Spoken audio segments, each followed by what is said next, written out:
నమస్తే, welcome to Leo news.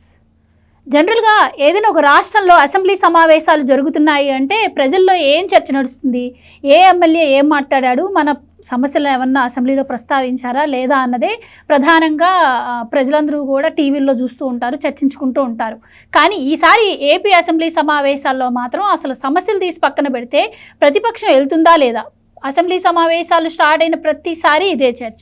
కానీ ఇప్పటి వరకు రాకుండా బయట నుంచే సైన్ పెట్టి వెళ్ళారని చెప్పి అధికార పార్టీ అంటుంటే ప్రతిపక్షం దానికి సమర్థించి మాకు ప్రతిపక్ష హోదా ఇస్తేనే వస్తామని అంటాం. ఇవన్నీ మనం చూస్తూనే ఉన్నాం. అయితే ఇప్పుడు తాజాగా దీని గురించి ఒక అప్డేట్ వచ్చింది. అంటే అసెంబ్లీలో ఏఐ టెక్నాలజీని తీసుకొస్తున్నారని, ఎవరైనా సరే ఎమ్మెల్యే ఆ సీట్లో వచ్చి ఒక 60 సెకండ్స్ కూర్చుంటేనే హాజరుపడుతుందని చెప్పి అంటున్నారు. మరి ఏంటి, ఇప్పటి వరకు ప్రజా సమస్యలు అయితే పట్టలేదు, రాలేదు. మరి ఈసారి హాజరు పర్సంటేజ్ కోసమన్నా వైసీపీ వాళ్ళు వస్తారా, ఏం జరగబోతుంది, మరి దీనికి కూడా వాళ్ళ దగ్గర ఏమన్నా ప్లాన్ ఉందా తెలుసుకుందాం. మనతో పాటు ఉన్నారు ప్రముఖ ఆర్థిక, రాజకీయ, సామాజిక విశ్లేషకులు ముప్పా అంకమరావు గారు. నమస్కారం అండి. నమస్తే అమ్మా. సార్, ఈసారి అసెంబ్లీ సమావేశాల సంగతి తీసి పక్కన పెడితే ప్రతిపక్ష వాళ్ళ హాజరు గురించే ప్రధానంగా చర్చ నడుస్తోంది. ఏంటి మరి ఏఐ టెక్నాలజీ వాళ్ళని ఏమన్నా మారుస్తుందా? అట్లీస్ట్ ప్రజా సమస్యలు కాకపోయినా వాళ్ళ హాజరు కోసమన్నా వాళ్ళు వస్తారంటారా? ఎలా ఉండబోతుందంట? ఇక్కడ ఏఐ టెక్నాలజీ తీసుకొస్తారా, ఇంకోటి తీసుకొస్తారా అని తీసి పక్కన పడేస్తే 60 రోజులు వరుసనే రాకపోతే సభ్యత్వం రద్దయిది కదా. సహజంగానే ఇప్పుడు ఎన్ని పనులు ఎలా ఉన్నాయో లెక్కేసుకుంటారు వాళ్ళు. గవర్నర్ గారి ప్రసంగం అనేది కౌంట్ చేయరు, గవర్నర్ గారితో సంబంధం లేదు. మామూలుగా ఉభయ సభల గురించి ఆయన మాట్లాడతాడు కాబట్టి ఆ రోజు దాన్ని కౌంట్ చేయరు, వచ్చారా రాలేదని చెప్పని. ఇప్పుడు వాళ్ళకి ఆ రోజు వస్తే చాలు అనుకున్నట్టున్నారు, వాళ్ళకి ఏదో ఉచిత సలహా ఇచ్చి ఉంటారు వైఎస్ఆర్సీపీ పార్టీ లీగల్ సెల్ వాళ్ళు. వాస్తవంగా దాన్ని అసలు అయితే కౌంట్ చేయరు. అలా కాకుండా మిగిలిన 60 రోజుల్లో ఇప్పుడు ఎన్ని రోజులు పందినాలని, ఇంకెన్ని రోజులు ఉన్నాయని చెప్పి చూసుకుంటారు వీళ్ళు. చూసుకుంటారు. ఇప్పుడు పదే హెచ్చరికలు జారీ చేస్తూ ఉన్నారు. సభాపతి ఆయన కావచ్చు, ఉపసభాపతి గారు ఇద్దరు రఘురామకృష్ణరాజు గారు కావచ్చు, అయ్యన్న పాత్రుడు గారు కావచ్చు, పదే చెబుతా ఉన్నారు. మిగిలిన వాళ్ళు మీరు రండి అని చెప్పి అందరూ బతిలాడుతూనే ఉన్నారు. ఎందుకంటే ఇక్కడ గమనించుకోవాల్సిన అవసరం ఏంటంటే వాళ్ళు ఎందుకు రమ్మంటున్నారు, వీళ్ళు ఎందుకు పిలుస్తున్నారు అంటే 5 సంవత్సరాలు జగన్మోహన్ రెడ్డి పరిపాలన చూశారు కాబట్టి, ఈరోజు 5 సంవత్సరాల్లో జరిగినటువంటి కుంభకోణాలకు సంబంధించి ఎన్ని విషయాలు ఉన్నాయి కాబట్టి రేపు పొద్దున మనం అడుగుతుంటే వాళ్ళు ఏం సమాధానం చెబుతారు. ఈ ఒక్కొక్క అంశాలన్నీ ముందు పెట్టేసి ఇదిగో నీ హయాంలో ఇది జరిగినాయి లేదంటే ఇప్పుడు అతను వచ్చి ఏం అడుగుతాడు, ముందు అసలు వచ్చి తన ప్రశ్న వేయాలి కదా. అభివృద్ధి జరగట్లేదనా, సంక్షేమ పథకాలు అందట్లేదనా, వీటి గురించి ప్రశ్న వేయాలి కదా. ప్రశ్న ఇస్తే వీళ్ళ దగ్గర అన్ని సమాధానాలు ఉన్నాయి. దేని గురించి అడుగుతాడు? ఏది అడిగినా కూడా ఇప్పుడు వాళ్ళకంటే ఆ రోజు వాళ్ళు ఇచ్చిన దానికంటే సంక్షేమ పథకాలు అదనంగా ఇస్తున్నారు వీళ్ళు. డబ్బులు వాళ్ళు 3,000 రూపాయలు ఇస్తే వీళ్ళు 4,000 ఇస్తున్నారు. అలాగే తల్లికి అంటే వాళ్ళు అమ్మఒడి అని చెప్పి తీసుకొస్తే వీళ్ళు తల్లికి వందనం అని చెప్పని వాళ్ళు ఇంట్లో ఒకరికి ఇస్తే వీళ్ళు ఇంట్లో ఎంతమంది ఉంటే అంతమందికి ఇస్తున్నారు. రైతులకి అట్లా నేర్చుకుంటూ వెళ్ళిపోతున్నారు. వాళ్ళు చేయలేని పనులన్నీ వీళ్ళు చేసుకుంటూ వెళ్ళిపోతానే ఉన్నారు. మరి ఇవన్నీ చూసుకున్న తర్వాత వాళ్ళు ఏం సమాధానం అడుగుతారు, దేనికి అడుగుతారు? ఒక ఏదైనా అంశం తీసుకొచ్చారనుకోండి, ప్రతిదీ వాళ్ళకే ముడిపడి ఉంది కదా, కాబట్టి వాళ్ళు వచ్చి సభకు రారు. అది మాత్రం 100% జరిగేదే. ఎప్పుడు వస్తారా అంటే ఏ టెక్నాలజీ తీసుకొచ్చారు కాబట్టి దీంట్లో ఈ శాసనసభ్యులకైనా వర్తిస్తుంది. అది తెలుగుదేశం పార్టీ శాసనసభ్యులు అంటే ఎవరు ఎప్పుడు ఎంతసేపు ఉన్నారనేది ఒక కౌంట్ వస్తుంది వాళ్ళకి. ఇప్పుడు వాళ్ళు వచ్చారనుకోండి, రేపు పొద్దున 58 రోజు ఒక 4 వస్తారు కూర్చుంటారు. డిజిటల్ సంతకాల కింద లెక్క వస్తుంది కదా, ఇది వస్తారు కూర్చుంటారు, 1 నిమిషం కూర్చొని 61వ సెకండ్ వెళ్ళిపోతారు. నిమిషం చాలని చెప్పారు కదా వాళ్ళు, వెళ్ళిపోతారు. ఏమన్నా దండం పెడతారు. వచ్చిన వాళ్ళకి దండం పెట్టకపోయినా కూడా వాళ్ళు ఏం చేయలేరు కదా, వాళ్ళ సభ్యత్వాలు అయితే రద్దు చేయరు కదా, దండం కూడా పెట్టరు. వస్తారు కూర్చుంటారు వెళ్ళిపోతారు. ఆ తర్వాత 59వ రోజు 4 వస్తారు. 60వ రోజు జగన్మోహన్ రెడ్డి వస్తాడు కూర్చుంటాడు వెళ్ళిపోతాడు. ఎందుకంటే వాళ్ళు గనక సభ్యత్వం రద్దు అయితే ఎన్నికలు ఎదుర్కొనే ధైర్యం వాళ్ళకి లేదు. ఎన్నికలకు వెళ్తే ఈ 11 మంది రావని వాళ్ళకి తెలుసు. 11 మందిలో ఒక్కడు కూడా గెలవడు. మీరు కావాలంటే రాసి పెట్టుకోండి. ఎట్టి పరిస్థితుల్లో కూడా ఈ 11 మంది ఒక్కళ్ళు కూడా గెలవరు. అయితే మీరేమో 60 సెకండ్స్ కూర్చొని వెళ్ళిపోతారు అంటున్నారు. ఇప్పుడు ప్రధానంగా ఏంటంటే తిరుమల కల్తీ నెయ్యి అంశం బాగా హాట్ టాపిక్ ఉంది. ఇదే అంశాన్ని అసెంబ్లీలో మాట్లాడాలి అని చెప్పి టీడీపీకి సంబంధించిన చంద్రబాబు గారు కావచ్చు, ఎమ్మెల్యేలు కూడా డిసైడ్ అయ్యారు అంటున్నారు. మరి బయట చూస్తే మా మీద ఆరోపణలు చేస్తున్నారు, అసలు కల్తీ జరగలేదు అంటున్నారు. మరి అదే విషయాన్ని వాళ్ళు వచ్చి అసెంబ్లీలో మాట్లాడొచ్చు కదా. కల్తీ చేసిందే వాళ్ళు, కల్తీ అసలు నెయ్యే లేదని చెప్పి సిట్ రిపోర్ట్ ఇచ్చింది, సుప్రీంకోర్టుకి సమర్పించారు. రేపు అదే విషయాన్ని సుప్రీంకోర్టులో చెబుతారు వీళ్ళు.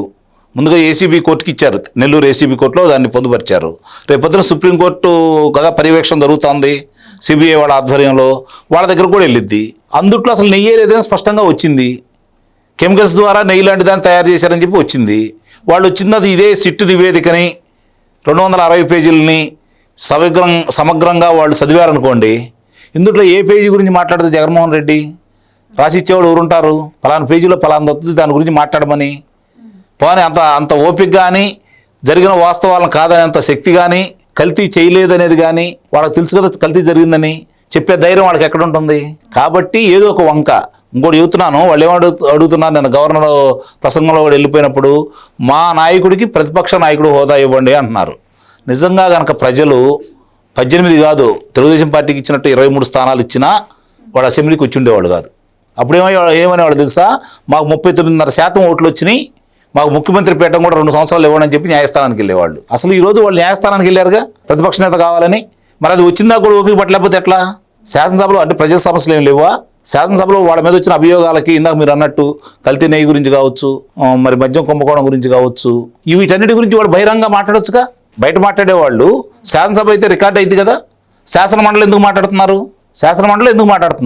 శాసనమండలిలో వాళ్ళ సభ్యులు మెజారిటీ ఉంది కాబట్టి. ఇక్కడ మామూలుగా వాళ్ళకు వంక చూపిస్తున్నారు. జగన్మోహన్ రెడ్డి అయితే ముఖ్యమంత్రి అయితేనే శాసనసభకు వస్తాడు. ప్రజలు ఒక నిర్ణయానికి వచ్చారు, నువ్వు తలకిందులుగా తపస్సు చేసినా, చేతులు కింద పెట్టి కాళ్ళు పైకెత్తి పాదయాత్ర చేసినా నిన్ను మేము ముఖ్యమంత్రిని చెయ్యము అనే నిర్ణయానికి ప్రజలు వచ్చారు. కాబట్టి ఇక జీవితంలో శాసనసభకి జగన్మోహన్ రెడ్డి రాడు, ఇది ముఖ్యమంత్రి స్థాయిలో. రేపు వస్తాడు 60 రోజులు అని చెప్పాడు. కావాలంటే గుర్తుపెట్టుకోండి మీరు, 60 రోజు వస్తాడు. ఒకవేళ రేపు పొద్దున వీళ్ళందరినీ శాసనసభ్యులుగా అనర్హులుగా ప్రకటిస్తారని అనుకుందాం కాసేపు. ప్రజల దగ్గరికి వెళ్ళి ఏం చెబుతారు వీళ్ళు? ఏమని ఓట్లాడుతారు చెప్పండి? ఎందుకు మిమ్మల్ని మీ శాసనసభ రద్దయింది, శాసనసభ్యత్వం రద్దయింది అని ప్రజలు అడిగితే వీళ్ళు ఏం సమాధానం చెబుతారు?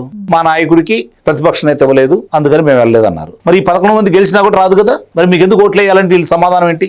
కాబట్టి వాళ్ళకి తెలుసు అన్నీ, వాళ్ళ లొసుకులు వాళ్ళకి తెలుసు, వాళ్ళ కుంభకోణాలు వాళ్ళకి తెలుసు. ప్రభుత్వాన్ని రెచ్చగొట్టాలని వాళ్ళు ప్రయత్నం చేస్తున్నారు. రాజ్యాంగంలోని కొన్ని సెక్షన్స్ ప్రకారం అసెంబ్లీకి రాకపోయినా కూడా వాళ్ళని అనర్హత వేటు వేసే అవకాశం లేదు అని జగన్మోహన్ రెడ్డి గారు ఒకనొక సందర్భంలో చెప్పారు. సో టెక్నికల్గా మమ్మల్ని ఏం చెయ్యలేరు అనేది వాళ్ళు ఫిక్స్ అయిపోయారు.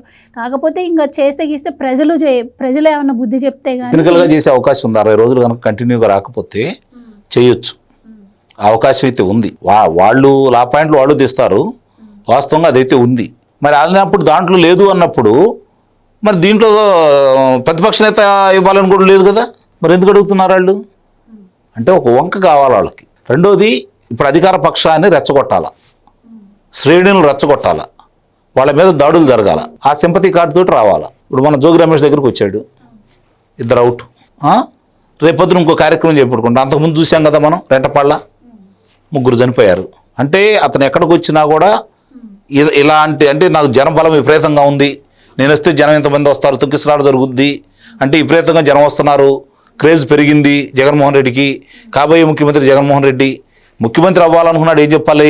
అయ్యా నేను ముఖ్యమంత్రిని అవుతున్నాను, వాళ్ళు అయ్యి చెప్పినట్టు నేను ముఖ్యమంత్రిని అవుతాను, ఇదిగో ఈ పథకాలు తీసుకొస్తాను, వీళ్ళకంటే బాగా పరిపాలన చేస్తాను, వీళ్ళకంటే ఇంకా ఎక్కువగా డబ్బులు ఇస్తాను, నేను ఈ ప్రాజెక్టులు తీసుకొస్తాను, ఈ ఇరిగేషన్ ప్రాజెక్టులు పూర్తి చేస్తాను అని కదా చెప్పాల్సింది. నేను వస్తే రఫా లాగా మామూలుగా అమ్మవారు తల్లి ముందు వేటలు ఏ విధంగా బలిస్తారో గంగానమ్మ తల్లికి ఎన్నికల ముందు నేను పాదయాత్ర చేస్తాను అని ప్రకటించారు. కాబట్టి అసలు ఆయన పాదయాత్ర చేయడానికి బయట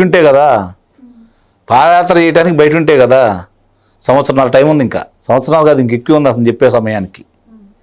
ఈ నాయకులు వెళ్ళిపోకుండా ఉండటం కోసం, కార్యకర్తల మనోనిబ్బరం నింపడం కోసం, ఇప్పుడు మన జరిగింది కదా రాంబాబు ఉదంతం, అమ్మడి రాంబాబు, అలాగే జోగి రమేష్ ఉదంతం జరిగింది కదా, అలా ప్రతి నియోజకవర్గంలో జరగాలని అతను కోరుకుంటున్నాడు. అందుకనే వాళ్ళు రెచ్చగొడుతున్నాడు. ఇది కూటమి వాళ్ళు ఆలోచించుకోవాలి. ఆ అవకాశం కార్యకర్తలకు ఇవ్వకూడదు, కార్యకర్తలు బలిపస్తులు చేయకూడదు ఎప్పుడైనా. ఏ పార్టీ కార్యకర్తలు బలంగానే ఉంటేనే పార్టీకి మనుగడ, పార్టీ విజయానికి వాళ్ళే దోహదపడతా ఉంటారు. ఎక్కడైనా ఏ రోజైనా సరే అధికార పార్టీలో కార్యకర్తలు వాళ్ళు గనక పార్టీ మీద అసంతృప్తిగా ఇంట్లో కూర్చుంటే దాని ఫలితాలు చాలా తారుమారు అవుతాయి. కాబట్టి కార్యకర్తలు రెచ్చగొట్టే కార్యక్రమం వీళ్ళు చేపట్టకూడదు. కార్యకర్తలకి రెచ్చపోకుండా ఎప్పుడు ఉంటారు? వాళ్ళు చేసే తప్పులకి చట్టబద్ధంగా వాళ్ళకి శిక్షలు వేయించగలిగినప్పుడు కార్యకర్తలు తృప్తిగా ఉంటారు. ఆ కార్యక్రమం కూటమి ప్రభుత్వం చేస్తే వాళ్ళ ఇళ్ళ మీదకి వీళ్ళు ఎందుకు వెళ్తారు చెప్పండి? వాళ్ళకి అంతగా ఆవేశం ఎందుకు రావాలి? ఎందుకు వస్తుందంటే వాళ్ళ నాయకుడు అన్నారు కాబట్టి. దీంట్లో జొరబడుతున్నారు చాలామంది, మీరు గమనించుకోండి. ఆ పార్టీ వాళ్ళు ఏదో ఈ పార్టీ మీద ప్రేమతో రావట్లా, ఆ పార్టీ నుంచి వచ్చే నాయకులు కావచ్చు, కార్యకర్తలు కావచ్చు, తెలుగుదేశం పార్టీ మీద ప్రేమతోటో చంద్రబాబు నాయుడు గారి మీద ప్రేమతోటో శాసనసభ్యుల మీద ప్రేమతోటి రావట్లా. ఏదో విధంగా ఇక్కడికి వచ్చి అలజడి సృష్టించి వీళ్ళు సౌమ్యంగా వెళ్తూ ఉంటారు. వీళ్ళని రెచ్చగొట్టి మన వచ్చిన వాళ్ళలో వాళ్ళే ఎంతోమంది ఉండి ఉంటారు. అది కాదనలేని సత్యం. అందరూ వాళ్లే కాదు కదా. వీళ్ళ పార్టీలో రాంగులో వీళ్ళ మనుషులు అనుకుంటున్నారు కదా. వాళ్ళు చేసి ఉండొచ్చు కదా. వాళ్ళ నైజం అదే కదా, వాళ్ళ సంస్కృతి అదే కదా. కాబట్టే కదా వీళ్ళు జాగ్రత్త పడాలని నేను అంటుంది. వీళ్ళ చేతుల్లోంచి వాళ్ళ చేతుల్లోకి వెళ్తుంది. రేపొద్దున మళ్ళీ వీళ్ళు ఏమంటారు, కరెక్ట్గా ఎన్నికల ముందు నాటికి కనుక ప్రజల అభిప్రాయం మారిందనుకో మొత్తం అటు వెళ్ళిపోతారు. జనం కూడా ఏమనుకుంటారు, ఇంకే ఉంది జగన్మోహన్ రెడ్డి క్రేజ్ పెరిగింది, ఆ నాయకులు ఇటు వచ్చేస్తున్నారు, మనం వెనకబడిపోతామని చెప్పిన వాళ్ళు కూడా ఓట్లు వేయడానికి సిద్ధపడతారు. అంటే ఇప్పుడు ఆ పరిస్థితి లేదు చెబుతున్నా, అది వాళ్ళ వ్యూహంలో భాగం. అలాంటి అవకాశం ఇవ్వకుండా ఉండాలి అంటే వీళ్ళు చేయాల్సిన కార్యక్రమం వీళ్ళు చేయాలి. రైట్ సార్, మరి 60వ రోజు జగన్మోహన్ రెడ్డి వస్తారంటున్నారు కాబట్టి చూద్దాం మరి ఆ రోజు ఏం జరగబోతుందని. Thank you so much. Please subscribe to Leo News for more videos.